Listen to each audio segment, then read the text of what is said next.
Hello बच्चों, यहां लिखा है a hexagonal body lies on horizontal rough surface, a force F acts on one side of hexagonal body as shown in the figure. Choose the correct statement.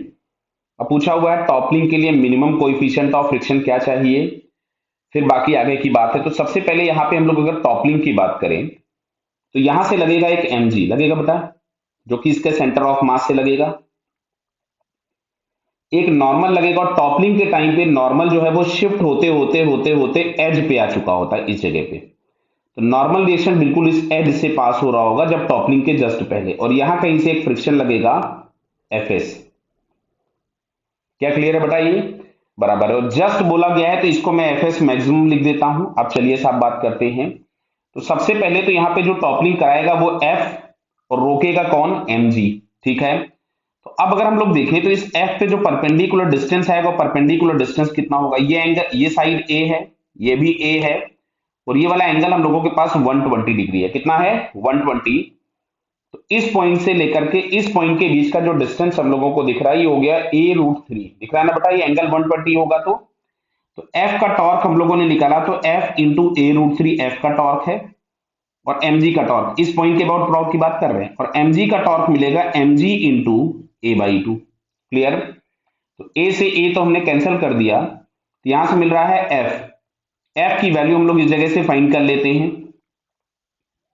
तो f is equals to हमारे पास आ रहा है mg upon 2√3 upon 2√3। Clear बेटा? √3 नीचे चला गया। अब सुनो इधर, ये जो f है मैक्सिमम, वो इस एफ एस मैक्सिमम के बराबर हो सकता है। तो इस f की जगह अगर हम एफ एस मैक्सिमम लिखें और एफ एस मैक्सिमम की जगह म्यू इंटू एन लिखें तो यहां से आ रहा है mg अपॉन 2√3।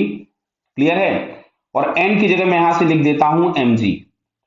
तो फाइनली हम लोगों के पास आ रहा है mg अपॉन 2√3। mg से mg कैंसिल कर दीजिए, तो जो मिनिमम म्यू रिक्वायर्ड है हम लोगों को, it is 1 upon 2√3। It is 1 upon 2√3। तो दिया है क्या ऑप्शन में?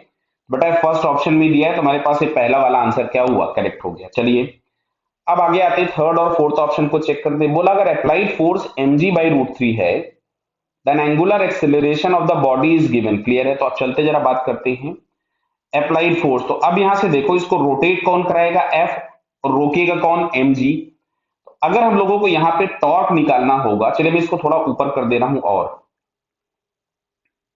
क्लियर।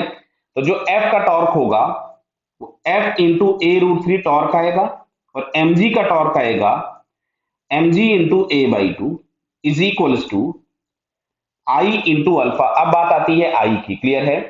तो जो हेक्सागोनल बॉडी होती है उसका सेंटर ऑफ मास के अबाउट मोमेंट ऑफ इनर्शिया होता है 5/12 टाइम्स ma²।